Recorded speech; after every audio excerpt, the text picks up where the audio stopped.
سلطانہ سید قمر متقی، سید اشتیاق علی زیدی، اصغری بیگم، سید حیدر رضا زیدی، سید نثار احمد زیدی، سید ذاکر عباس زیدی، سید اصغر عباس زیدی،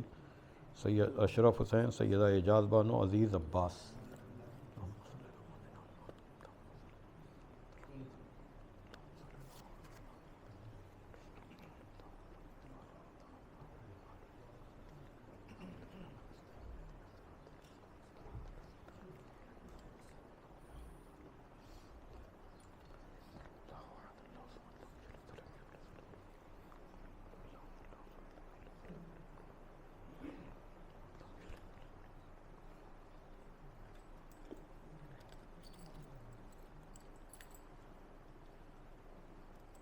فاتحہ۔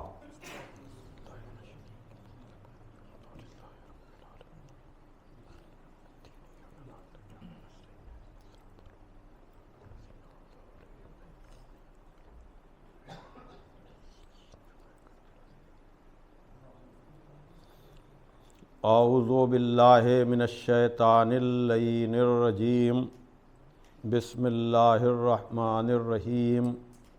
الحمد للہ الذی ہدانا لہذا وما کنا لنہتدی لولا ان ہدانا اللہ، لقد جاءت رسل ربنا بالحق، الصلاۃ والسلام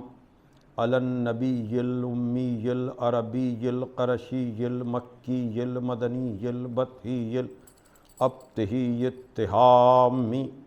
الدافع جیشات الاباطیل والدامغ صولات الازالیل، مولن الحق بالحق ابی القاسم محمد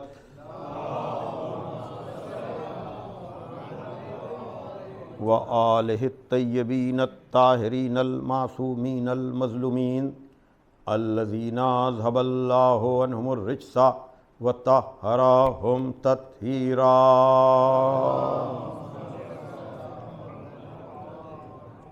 ولعنۃ اللہ علی اعدائہم اجمعین من الآن الی یوم الدین۔ اما بعد فقد قال علی بن الحسین علیہم السلام، ایھا الناس اوتینا ستہ وفضلنا بسبع، اوتینا العلم والحلم والسماعۃ والفصاحۃ والشجاعۃ والمحبۃ فی قلوب المؤمنین۔ صلوات بھیجے محمد والے۔ بزرگان محترم و دوستان عزیز، آپ حضرات کی خدمت میں اس مجلس میں جو مرحومین کے ایصال ثواب کی مجلس ہے اور ہر سال منعقد ہوتی ہے، اور یہ میرا تقریباً تیسرا سال ہے جو میں اس ایصال ثواب کی مجلس کو خطاب کر رہا ہوں، لیکن چونکہ یہ مجلس ایک تو ایام عزا میں ہے، اور ایام عزا میں بھی امام سید سجاد علیہ الصلاۃ والسلام کی تاریخ شہادت سے متصل ہوتی ہے، اور کل کی مجلس بھی مجھے ہی خطاب کرنا ہے، اس لیے ان مناسبتوں کی وجہ سے اس مجلس کا مرکز و محور ذکر کا ہمارے اور آپ کے چوتھے امام، امام زین العابدین علیہ الصلاۃ والسلام ہوتے ہیں، اور ہمارے اماموں میں ہر امام کے لیے یہ بات طے ہے کہ علم و فضل و کمال میں یہ سب برابر ہیں۔ ویسے تو میں زیادہ تر خطیب منبر سلونی، غالب علی کل غالب، مطلوب کل طالب، حضرت علی ابن ابی طالب علیہ الصلاۃ والسلام کی زبان مبارک پر جاری ہونے والے الفاظ یا ان کے قلم سے نکلنے والی تحریروں کو گفتگو کا ذریعہ بناتا ہوں، لیکن خاص مناسبتوں پر یا خاص موقعوں پر دوسرے حوالے بھی ہوتے ہیں۔ جیسے ابھی میں نے جو 3 مجلسیں ناصر زیدی صاحب کے یہاں خطاب فرمائی، ان کے خمسے میں اس میں علی و زہرا کی بیٹی جناب زینب صلوات اللہ علیہا کا خطبہ، اور میں نے وہاں یہ بات عرض کی تھی کہ جو بیٹی علی جیسے باپ کی زینت ہو، جس کا نام زینب ہو، یعنی جو اپنے باپ کی زینت ہو، اور جس کے باپ کو اپنے علم پر فخر ہو، جس سے جب پوچھا گیا، یہ باتیں آپ کے ذہنوں میں محفوظ ہوں گی، جن کو یاد ہے ان کی یاد دہانی کے لیے اور چھوٹوں کو متوجہ کرنے کے لیے،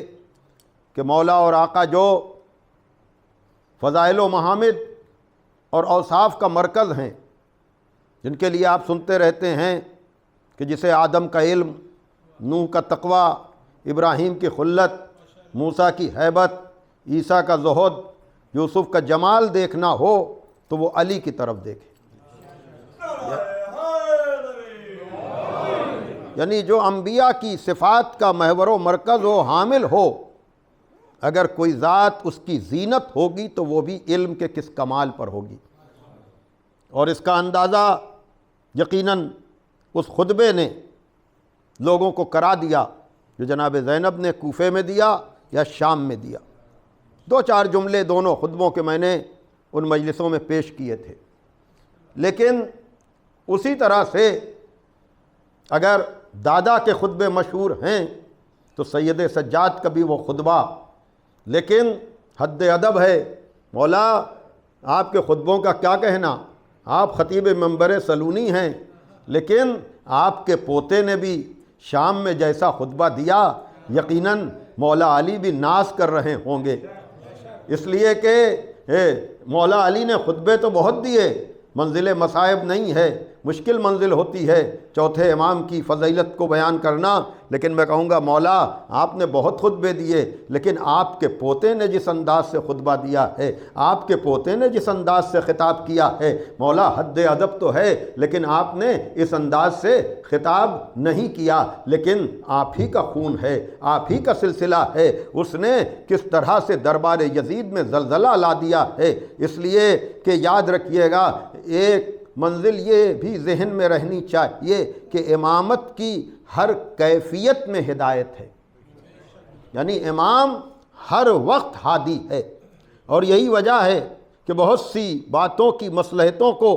ہمارا ناقص ذہن سمجھ نہیں پاتا ہے، لیکن کچھ باتیں سامنے آ جاتی ہیں تو اندازہ ہوتا ہے کہ ہم قدرت کے فیصلوں کو سمجھ نہیں سکتے ہیں۔ دیکھیے ہماری اور آپ کی بات اور ہے، لیکن خدا جسے ہادی بنا کر بھیجے، جسے رہبر بنا کر بھیجے، اگر اس پر کوئی مرض طاری ہو جائے تو وہ مرض بھی ہدایت کا ذریعہ بن جاتا ہے۔ اس لیے کہ جب چوتھے امام کو گرفتار کر کے کشاں بکشاں پھرا کر کے اس دربار میں لایا گیا ہے، جس دربار میں آپ اندازہ کر سکتے ہیں کہ کیا عالم رہا ہوگا، تصور شرط ہے، لیکن اس دربار میں ہمارے اور آپ کے چوتھے امام کا منبر تک جانا، اور منبر بھی میں نے غلط کہا، لکڑی کے تختوں تک جانا، ان لکڑی کے تختوں تک جانا، اس لیے کہ یزید نے تو اپنے طور پر بکے ہوئے خطیب کو منبر پر بھیجا تھا، لکڑی کے تختوں پر بھیجا تھا، اور یہ کہہ کر بھیجا تھا کہ علی اور اولاد علی کی جتنی بھی بے ادبی ہو سکتی ہے وہ کرے، لیکن وہ جب تھک ہار کر اس بارگاہ میں گستاخیاں کر کے وہ بکا ہوا خطیب نیچے آیا ہے ان لکڑی کے تختوں کے، تو ہمارے اور آپ کے چوتھے امام نے کہا کیا میں بھی ان لکڑی کے تختوں پر جاؤں؟ لفظ آواد استعمال کیا ہے، میں بھی ان لکڑی کے تختوں پر جاؤں؟ تو یزید نے جانے نہیں دیا پہلی منزل پر، اہل دربار نے، بالخصوص اس کے بیٹے نے کہا کہ ارے یہ ناتواں، یہ مریض اس کے تختوں پر جانے پر یا اس کے الفاظ میں منبر پر جانے پر گھبرا کیوں رہا ہے؟ توجہ فرمائیے گا، یعنی چوتھے امام کی ناتوانی، چوتھے امام کی کمزوری احتجاج بن گئی، ذریعہ بن گئی کہ اہل دربار کہنے لگے کہ تو بادشاہ وقت ہے، تو اثر والا ہے، اس مریض کے منبر پر جانے سے گھبرا کیوں رہا ہے؟ لیکن فضیلت وہی جو دشمنوں کی زبانوں سے نکل کر آئے۔ اگر آپ کتابوں کی طرف رجوع کریں گے تو آپ کو پتہ چلے گا کہ یزید نے گھبرا کر کہا اہل دربار سے بھی، اپنے بیٹے سے بھی، کہ ان کو تم نہیں جانتے ہو، ان کو علم وراثت میں ملا ہے۔ توجہ فرمائیے گا، ان کو علم اور فصاحت وراثت میں ملی ہے، اور یہ اس وقت تک نہیں اترے گا جب تک بنی امیہ کو ذلیل و رسوا نہ کر لے گا۔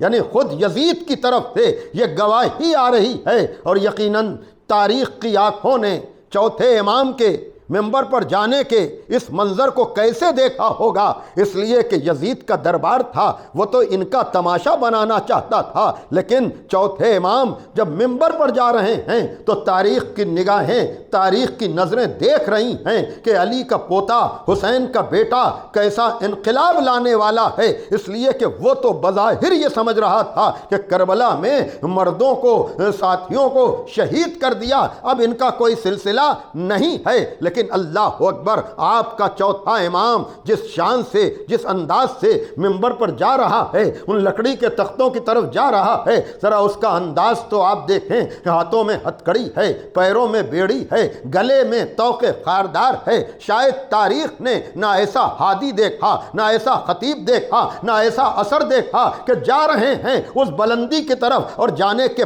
بعد ایک مرتبہ ہمارے اور آپ کے چوتھے امام نے بھرے دربار میں جب حمد و ثنائے الہی کی ہے، اور ہمارے چوتھے امام نے، آپ کے چوتھے امام نے جو تاریخی خطبہ دیا ہے، میں ہمیشہ کہتا ہوں کہ ان مخصوص تاریخوں میں اب ہمارے لیے آسانی ہے کہ ہم اپنے فون پر ان چیزوں کو بآسانی تلاش کر سکتے ہیں، سن سکتے ہیں، کہ جہاں چوتھے امام نے جا کر کہا ایھا الناس اوتینا ستہ وفضلنا بسبع، اے لوگو 6 چیزیں ہمیں عطا کی گئی ہیں، 7 چیزوں میں ہمیں فضیلت دی گئی ہے۔ علم ہمیں عطا کیا گیا، حلم ہمیں عطا کیا گیا، فصاحت ہمیں عطا کی گئی، بزرگی ہمیں عطا کی گئی، شجاعت ہمیں عطا کی گئی، اور مومنین کے دلوں میں ہماری محبت رکھی گئی۔ ماشاءاللہ۔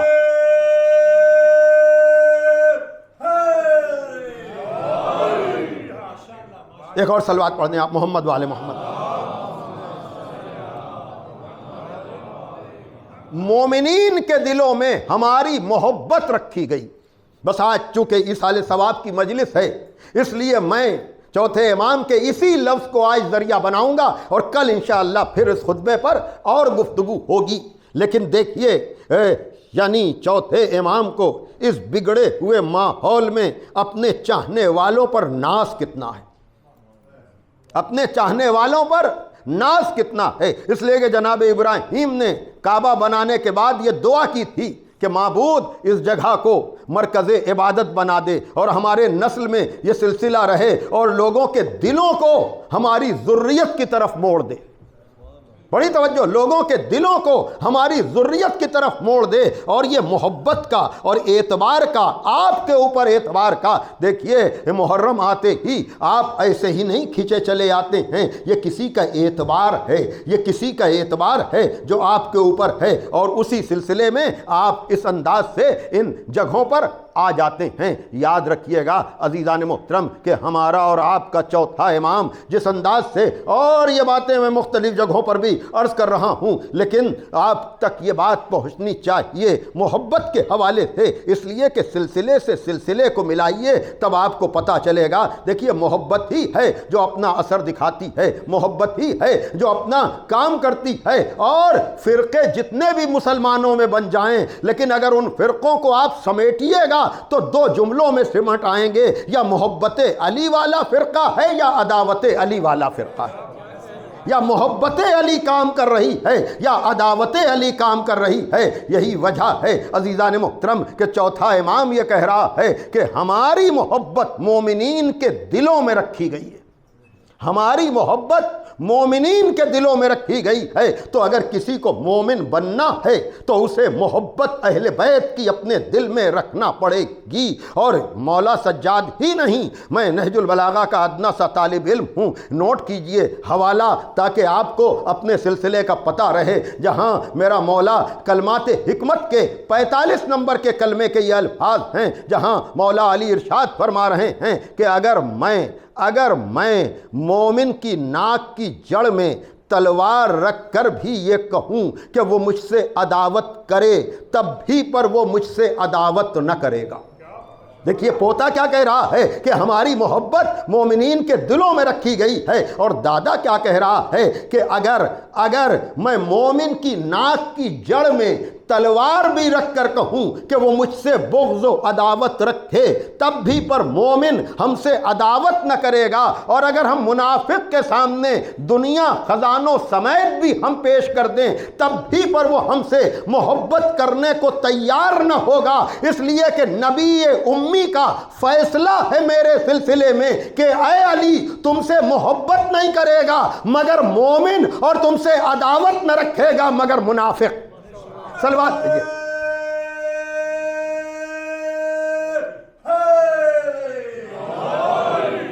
صلوات دیجئے محمد وآل محمد۔ تو یہ محبت ہی ہے جہاں پر نہج البلاغہ میں مولا علی ارشاد فرما رہے ہیں کہ من مات منکم علی فراشہ وہو علی معرفت حق ربہ وحق رسولہ واہل بیتہ ماتا شہیدا، جو تم میں سے مر جائے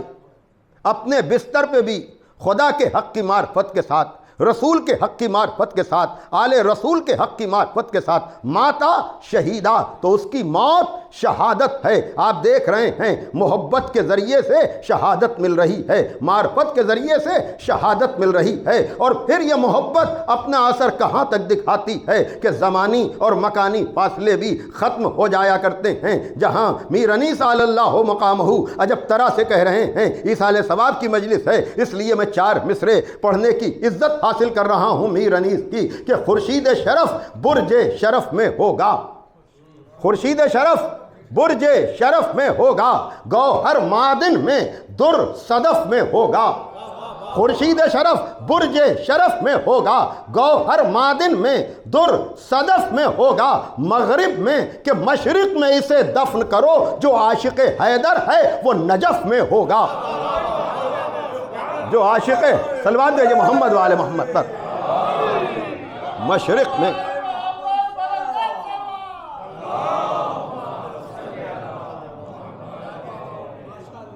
مشرق میں کہ مغرب میں اسے دفن کرو، جو عاشق حیدر ہے وہ نجف میں ہوگا۔ تو یہ محبت اپنا اثر دکھاتی ہے، اور محبت کیا ہے؟ محبت کیا ہے؟ دیکھیے اگر چوتھا امام اس بگڑے ہوئے ماحول میں یہ کہہ رہا ہے کہ جو مومن ہے اس کے دل میں ہماری محبت ہوگی، تو یاد رکھیے گا اس محبت کو ہر جگہ آپ کو وہ کام آنے والی چیز ہے، اور یہی محبت ہے جو آپ کو مذہب سے جوڑے رکھتی ہے، اور یہی محبت ہے جسے اجر رسالت قرار دیا گیا ہے، اس لیے کہ جب آئے ہیں لوگ یہ کہتے ہوئے کہ بڑی محنت آپ نے کی ہے ہماری ہدایت کے لیے، بڑی صحیح کی ہے، بڑی کوشش کی ہے، ہم چاہتے ہیں کہ آپ کو اس کا کچھ اجر دیں، آپ کو کچھ اس کا بدلہ دیں، تو پیغمبر کے اوپر حکم آیا کہ ان سے کہہ دو قل لا اسألکم علیہ اجرا الا المودۃ فی القربى، ہمیں اپنی رسالت کا کوئی اجر نہیں چاہیے سوائے اس کے کہ میرے قرابت داروں سے محبت کرو، تو محبت اجر رسالت ہے۔ جبھی تو شاعر نے کہا کہ دل کی دنیا میں نیا کعبہ بنانا چاہیے، دل کی دنیا میں نیا کعبہ بنانا چاہیے، جشن مولود حرم اس میں منانا چاہیے، پہلے کر لو حاجیو اجر رسالت تو ادا،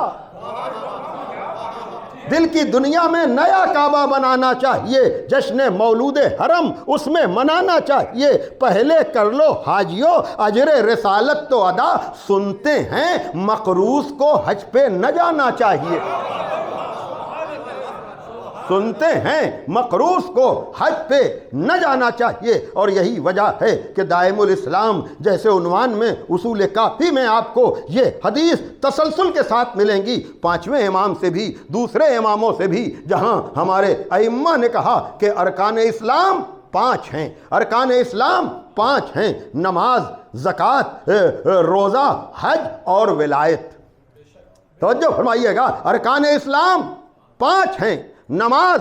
زکوٰۃ، روزہ، حج اور ولایت۔ امام معصوم سے جب پوچھا گیا تو بڑی توجیحات بتائیں، اور ہمیں یاد رکھنا چاہیے کہ کہیں پر یہ بھی اشارہ ہے کہ یہ ارکان نہیں ہیں۔ نماز جنازہ میں یہ تکبیریں انہی رکنوں کی تعداد کی ترجمانی کرتی ہیں بھائی۔ اور پھر دیکھیے عجیب بات یہ ہے کہ در اہل بیت چھوڑنے والوں نے لیا تو سب کچھ یہیں سے، لیکن برانڈ اپنا بنانے کے لیے کچھ نہ کچھ اس میں تبدیلی کر دی۔ بڑی توجہ، برانڈ اپنا بنانے کے لیے اس میں کچھ نہ کچھ تبدیلی کر دی۔ تو یہ روایت آپ کو امت مسلمہ عامت المسلمین کے یہاں بھی ملے گی، لیکن اس تبدیلی کے ساتھ کہ ارکان اسلام 5 ہیں، وہ یہ کہ لا الہ الا اللہ، نماز، زکوٰۃ، روزہ اور حج، یعنی وہاں ولایت کی جگہ لا الہ الا اللہ لے آئے۔ لیکن ہم اس سے گھبرانے والے نہیں ہیں، اس لیے کہ اہل بیت تو شرط لا الہ ہیں۔ بڑی توجہ عزیزان محترم، شرط لا الہ بھی تو دیکھو، اور ہم اس کے مخالف نہیں ہیں۔ ظاہر سی بات ہے کہ اساس یہی ہے، بنیاد یہی ہے، سب کچھ یہی ہے، لا الہ الا اللہ۔ اس کا انکار جو کرے گا وہ دائرہ اسلام سے خارج ہو جائے گا۔ بے شک لا الہ الا اللہ ہے، لیکن ہم سب جانتے ہیں کہ ہمارے اور آپ کے 8ویں امام علی ابن موسیٰ رضا علیہ الصلاۃ والسلام، وہ مرو کی طرف نیشا پور ہوتے ہوئے تاریخی سفر جب آپ کر رہے تھے، اور ہزاروں جو ہے وہ راویوں نے، نقل حدیث کرنے والوں نے جب یہ کہا ہے کہ فرزند رسول، ہم نے رسول کی زبانی کوئی حدیث نہیں سنی، آپ ان کے وارث ہیں، اگر ایسا کرم ہو جائے کہ آپ کی زبان سے رسول کی کوئی حدیث نکلے، تو ہمارے اور آپ کے 8ویں امام نے، آپ کو پتہ ہے کہ وہ جسے حدیث قدسی کہا جاتا ہے، جاننے والے جانتے ہیں کہ حدیث قدسی اس کلام کو کہتے ہیں جو کلام تو اللہ کا ہے لیکن قرآن مجید میں نہیں ہے۔ تو 8ویں امام نے کہا لا الہ الا اللہ حسنی، کہا پورا سلسلہ بیان کرتے ہوئے کہ میں نے اپنے باپ سے، انہوں نے اپنے باپ سے، انہوں نے اپنے باپ سے، اور اس حدیث کو سلسلۃ الذہب والی حدیث کہا جاتا ہے، یعنی جس میں کوئی غیر معصوم نقل حدیث کرنے والا نہیں ہے، اور بات مولا علی سے ہوتے ہوئے رسالت مآب تک پہنچتی ہے، رسالت مآب سے ہوتے ہوئے جبریل تک، جبریل سے ہوتے ہوئے خدا تک پہنچتی ہے۔ کہا لا الہ الا اللہ حسنی، اللہ نے کہا لا الہ الا اللہ میرا قلعہ ہے، فمن دخل حسنی امن من عذابی، جو اس قلعے میں داخل ہو جائے وہ ہمارے عذاب سے نجات پا جائے گا۔ یہ تو لوگوں کی گزارش پر یہ حدیث ارشاد فرمائی تھی، لیکن جب سواری تھوڑا آگے بڑھی ہے تو خود سے محمل کا پردہ اٹھوایا ہے اور یہ کہا ہے کہ دیکھو بے شرطہا وانا من شروطہا، لیکن لا الہ الا اللہ پر رک نہ جانا، لا الہ الا اللہ کہنے کی کچھ شرطیں ہیں اور میں بھی اس میں سے ایک شرط ہوں۔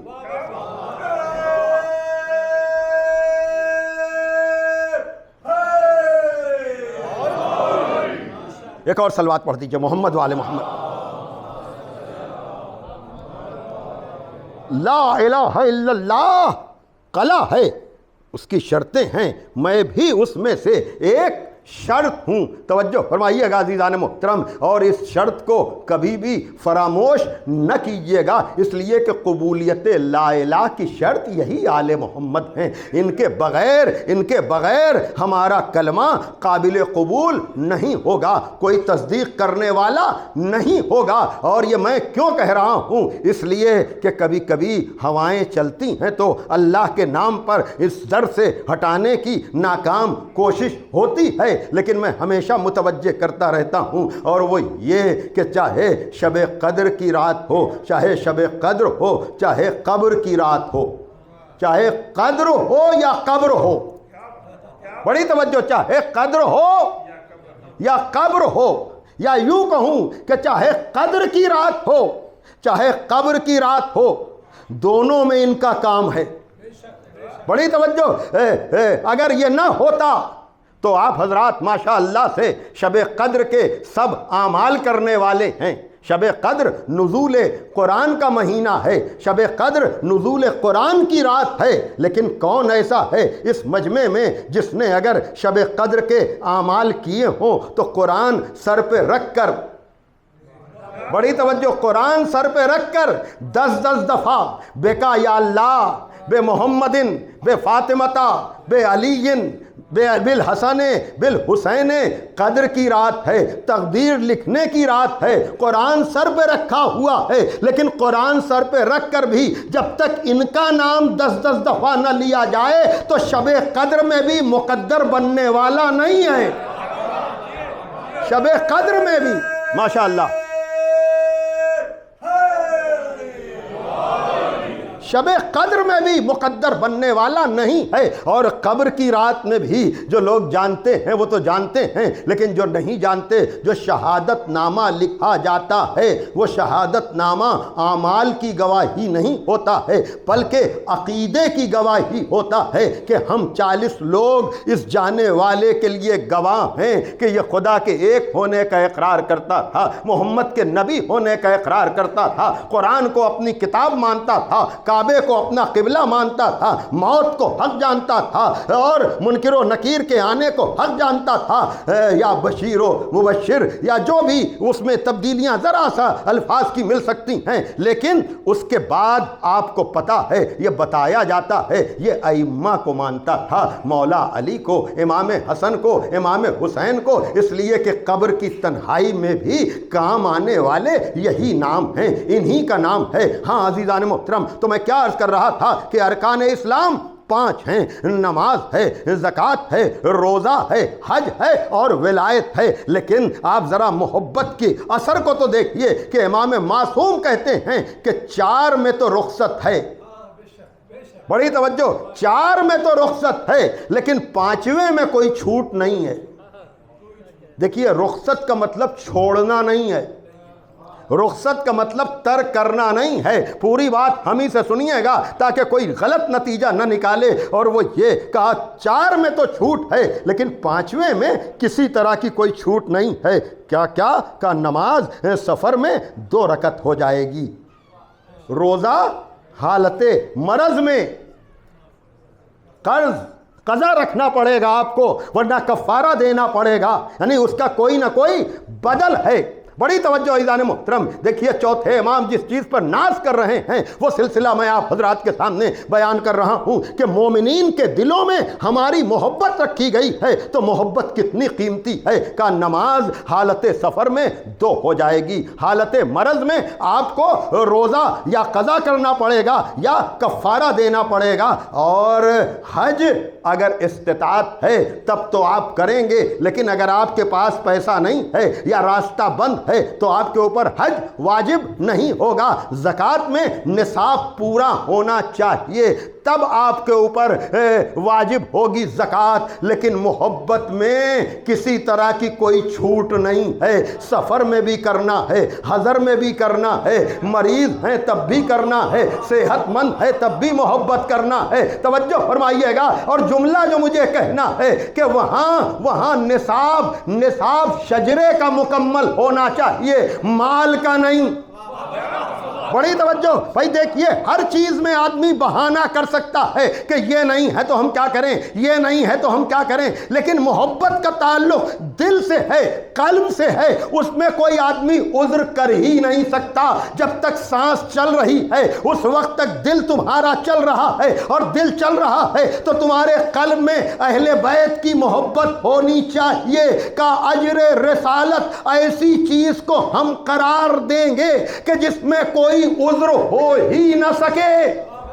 جس میں کوئی عذر کی بات ہی نہ ہو۔ یہی وجہ ہے کہ مولا علی کو پیمانہ بنایا گیا ہے، ان کی محبت کو ایمان و نفاق کا معیار بنایا گیا ہے، اور یہی وجہ ہے کہ امام حسین علیہ السلام نے بھی کربلا کے میدان میں یزیدیوں کے دلوں سے اس بات کا اقرار لیا تھا کہ کیا میں نے حلال کو حرام کیا ہے، کیا میں نے حرام کو حلال کیا ہے، کیا میں نے شریعت کو بدلا ہے، کیا میں نے دین کو بدلا ہے، لیکن ایک مرتبہ کہا کہ پھر تم مجھے قتل کیوں کر رہے ہو؟ کہا بغضاً لأبیک، تمہارے باپ کے بغض میں تمہیں قتل کر رہے ہیں۔ عزیزان محترم، ابھی میں ساری باتیں آپ حضرات کے سامنے کر کے آیا ہوں۔ نبی نے فیصلہ کیا ہے اور حسین ابن علی کربلا میں گواہی لے رہے ہیں کہ ادھر سے کہا جا رہا ہے تمہارے باپ کے بغض میں، گویا کہ یزیدیوں نے اس بات کا اقرار لے لیا،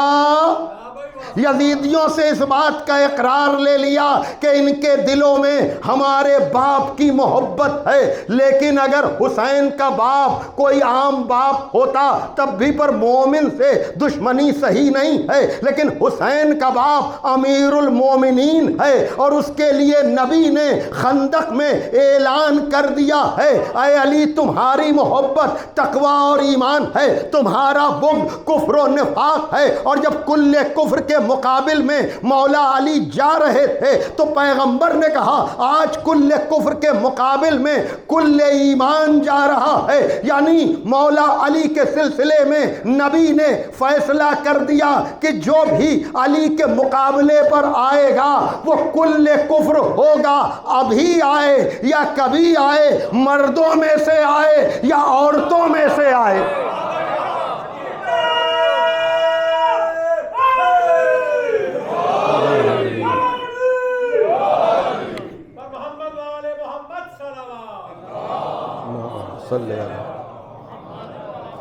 بھئی اندازہ کر رہے ہیں آپ عزیزان محترم؟ تو یہ محبت ہے جو چوتھے امام، بس اب میں ذرا سا وہیں پر آپ کو لانا چاہوں گا کہ اس بگڑے ہوئے ماحول میں ہمارا اور آپ کا امام یہ کہہ رہا ہے کہ والمحبت فی قلوب المومنین، اور ہماری محبت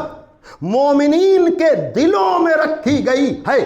توجہ فرمائیے گا، دیکھیے اس بھرے دربار میں جب بظاہر کوئی اپنا نہیں ہے، یہ چوتھا امام کیا کہہ رہا ہے کہ ہماری محبت مومنین کے دلوں میں رکھی گئی ہے، اس لیے کہ یزید دربار اس نے اسی لیے سجایا تھا، آئینہ بندی اسی لیے کی گئی تھی، مصیر و وزیر و سفیر سب اسی لیے بلائے گئے تھے۔ یاد رکھیے گا عزیزان محترم، اصل میں بنی امیہ کا، خاص کر یزید کا ارادہ یہی تھا، ورنہ امام حسین کے قتل کے بعد ان کو اس طرح سے اسیر کر کے لانے کا کوئی تک سمجھ میں نہیں آتا ہے، سوائے اس کے کہ ان کو وہ بدلہ لینا تھا۔ اصل میں یہ آل محمد کو ہلکا کرنا چاہتے تھے، ان کو خفیف کرنا چاہتے تھے کہ پھر اس کے بعد کوئی آل محمد میں سے اٹھے نہ۔ لیکن اللہ اکبر، علی کے پوتے نے، حسین کے بیٹے نے وہاں خطبہ دے کر پوری یزیدیت کو چیلنج کر دیا کہ تو جو کرنا چاہتا ہے وہ کبھی بھی ہمارے خلاف کر نہیں سکتا ہے۔ اس کا ثبوت یہ ہے، کل میں عرض کروں گا انشاءاللہ، لیکن آج صرف اتنا کہ جب خطبہ اپنے انداز میں اس طرح سے آگے بڑھ رہا ہے کہ علم ہمیں عطا کیا گیا، علم ہمیں عطا کیا گیا، بزرگی ہمیں عطا کی گئی، شجاعت ہمیں عطا کی گئی اور فصاحت ہمیں عطا کی گئی، مومنین کے دلوں میں ہماری محبت رکھی گئی۔ اور پھر اس کے بعد یہ کہا کہ علم،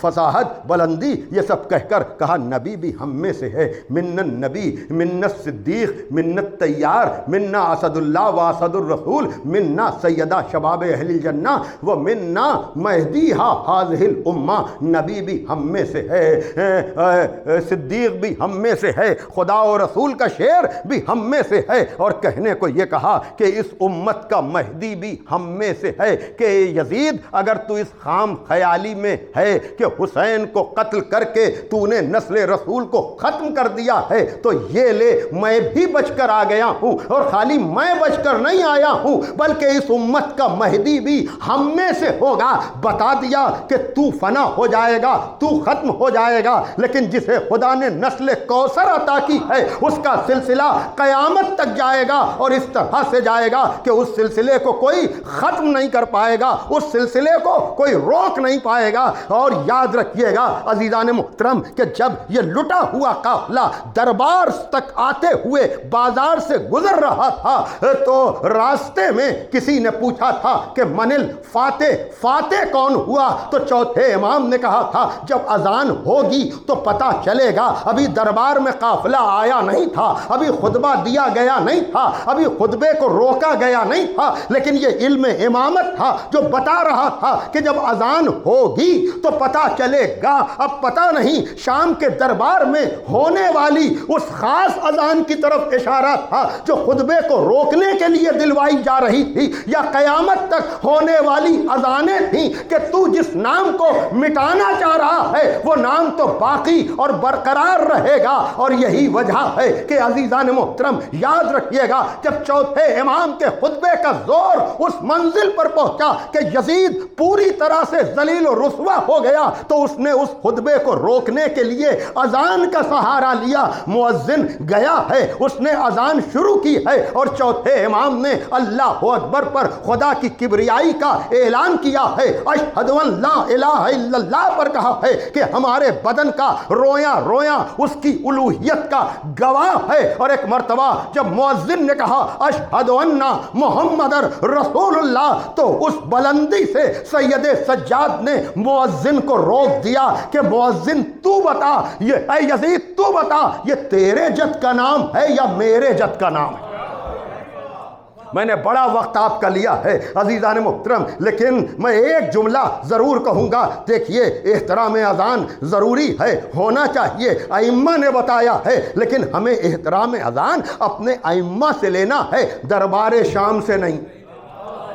بڑی توجہ، نسبتیں بہت ضروری ہوتی ہیں، نسبتوں کو سمجھنے کی ضرورت ہے کہ ہمیں احترام اذان و نماز اپنے ائمہ سے لینا ہے، قرآن سے لینا ہے، اہل بیت سے لینا ہے، دربار شام سے نہیں لینا ہے۔ اگر دربار شام سے لیں گے تو معاملہ الٹ جائے گا، اس لیے کہ اگر آپ بتائیں اگر اذان کے لیے آپ کبھی رکتے ہیں، ٹھہرتے ہیں تو کہاں سے کہاں تک؟ بولیے، اذان شروع ہو جائے، آپ کو اذان کی وجہ سے چپ ہونا پڑے، گھبرائیے نا، تو کہاں تک ٹھہرے رہیں گے آپ؟ کب سے کب تک؟ اللہ اکبر سے اذان شروع ہوتی ہے اور لا الہ الا اللہ پر ختم ہوتی ہے۔ ایسا تو نہیں کہ دوران اذان آپ بولنے لگے کہ ہو گیا احترام۔ بھائی اذان جب تک چلتی رہے گی اس وقت تک آپ رکے رہیں گے نا۔ تو اگر دربار شام میں چوتھے امام اذان کی وجہ سے رکے ہوتے، بھائی توجہ فرمائیے کہ ہاں بیٹھے ہیں آپ، اگر چوتھے امام دربار شام میں اذان کی وجہ سے رکے ہوتے تو آپ بتائیے کہاں تک چپ رہنا چاہیے تھا؟ بھائی آپ ہزاروں مرتبہ آپ نے یہ بات سنی ہے، لیکن میں تو آپ کی سنی ہوئی بات سے نتیجہ نکال کر دے رہا ہوں۔ اگر چوتھے امام اذان کی وجہ سے رکے ہوتے تو اللہ اکبر سے لا الہ الا اللہ تک رکتے نا، لیکن کیا ایسا ہوا آپ بتائیے گا؟ بھائی توجہ فرمائیے گا، مؤذن نے کہا اللہ اکبر، امام نے اللہ اکبر کی تکرار کی، مؤذن نے کہا اشہد ان لا الہ الا اللہ، چوتھے امام نے کہا میرے بدن کا رویاں رویاں اس کی الوہیت کا گواہ ہے۔ مؤذن نے جیسے ہی کہا اشہد ان محمد رسول اللہ، سید سجاد رکے نہیں، الٹا مؤذن کو روکا کہ مؤذن تو رک جا اور یزید تو بتا۔ اللہ اکبر، یہ آج ہم اور آپ بڑی آسانی سے سن رہے ہیں، لیکن جابروں کا، ظالموں کا، غاصبوں کا اور ظلم کرنے والوں کا مزاج آپ کو پتا ہے۔ آج بقول خطیب اکبر تابہ سرا یزید ایک گڈا سا ہو گیا ہے، جس کا دل چاہتا ہے یزید پر لان تان کر لیتا ہے، لیکن ہمارا چوتھا امام جس یزید کو اس کے دربار میں چیلنج کر رہا ہے وہ حاکم بھی ہے۔ یہ ہے حسین کے بیٹے کی شجاعت کہ خود یزید کے دربار میں بھرے مجمع میں اسے چیلنج کر رہا ہے۔ یہ ہے سید سجاد کا اقتدار۔ توجہ فرمائیے،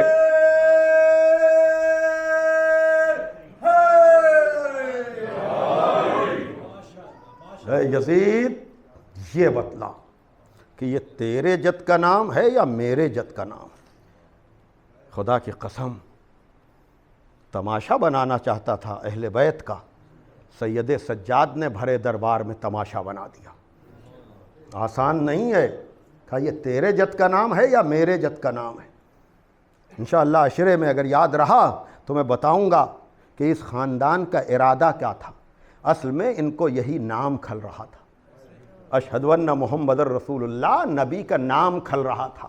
اور یہی در بازار میں کہا تھا کہ اذان ہوگی تو پتہ چلے گا کہ تو اور تیری نسل چاہتی ہے کہ نام محمد کو بھلا دیا جائے، لیکن کمال تو یہ ہے کہ دربار تیرا ہوگا، نام میرے جد کا ہوگا۔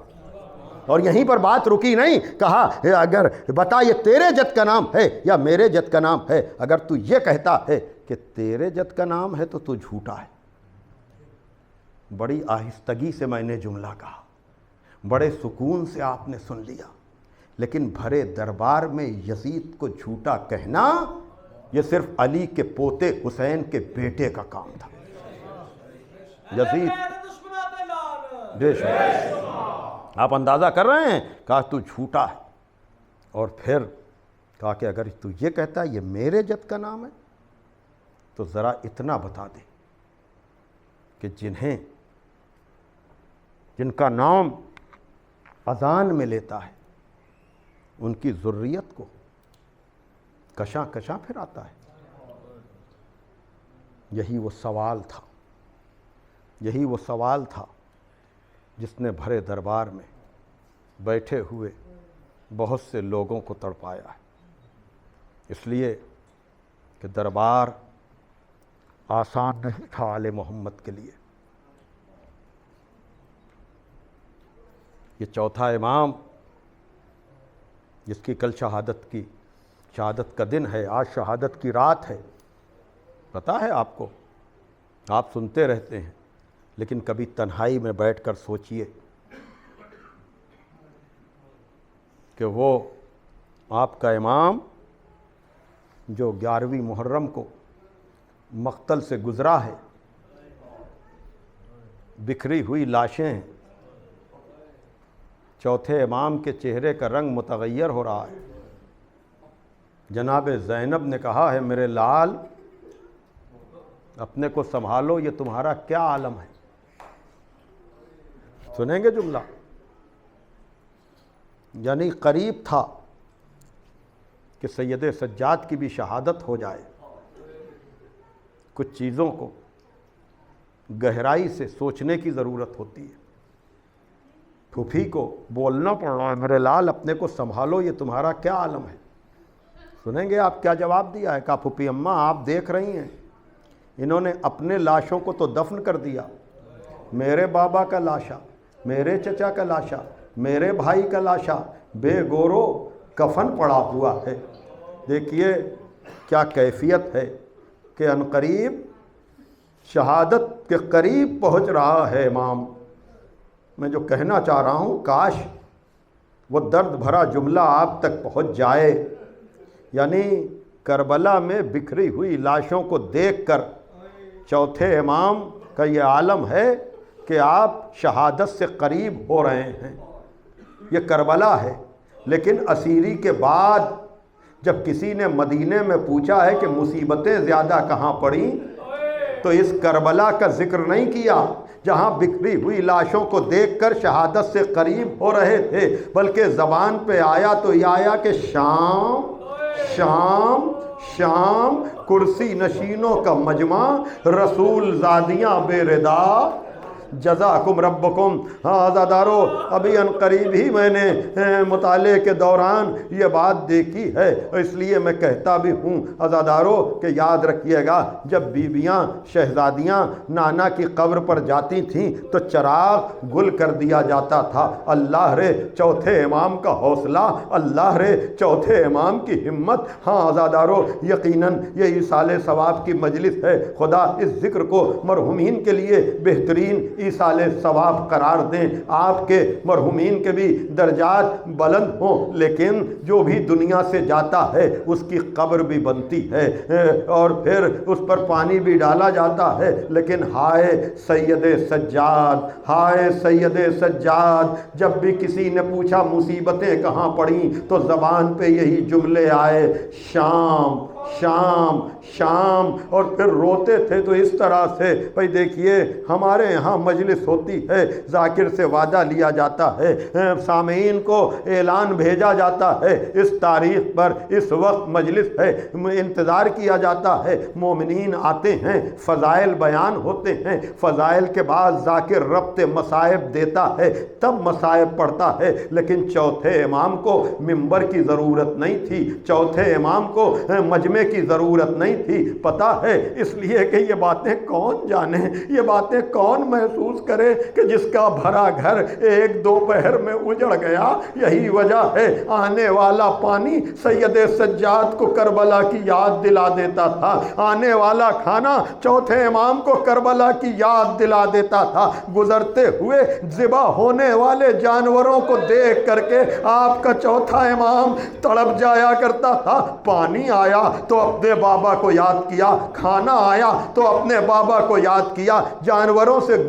بازاروں سے گزرے، ذبح ہوتے ہوئے جانوروں کو دیکھا، آگے بڑھ کر سوال کرتے تھے، اے بھائی کیا تو نے اس جانور کو پانی پلا لیا؟ جواب آتا تھا جب تک جانور 3 مرتبہ پانی پر سے منہ نہیں ہٹا لیتا ہم جانور کو ذبح نہیں کرتے۔ کربلا کا رخ کرتے تھے، کہتے تھے ہائے میرا بابا، ہائے میرا بابا، 3 دن کا بھوکا پیاسا ذبح کیا گیا۔ ہاں زادارو آپ کو پتا ہے نا کہ چوتھے امام سے امام حسین نے جو وصیت کی ہے اس میں آپ کو فراموش نہیں کیا ہے۔ اگر چوتھے امام نے کہا ہے کہ ہماری محبت مومنوں کے دلوں میں ہے، تو جب آپ کا مولا اور آقا مظلوم آقا رخصت آخر کو آیا ہے اور چوتھے امام کے پاس گئے ہیں تو پتا ہے آپ کو سید سجاد مقتل میں جانا چاہ رہے تھے، کہا سجاد تمہارا کام مقتل میں نہیں، تمہیں تو کوفہ و شام کے مرحلے طے کرنا ہے، میرے لال میری وصیتیں سنو اور مجھے میدان میں جانے دو۔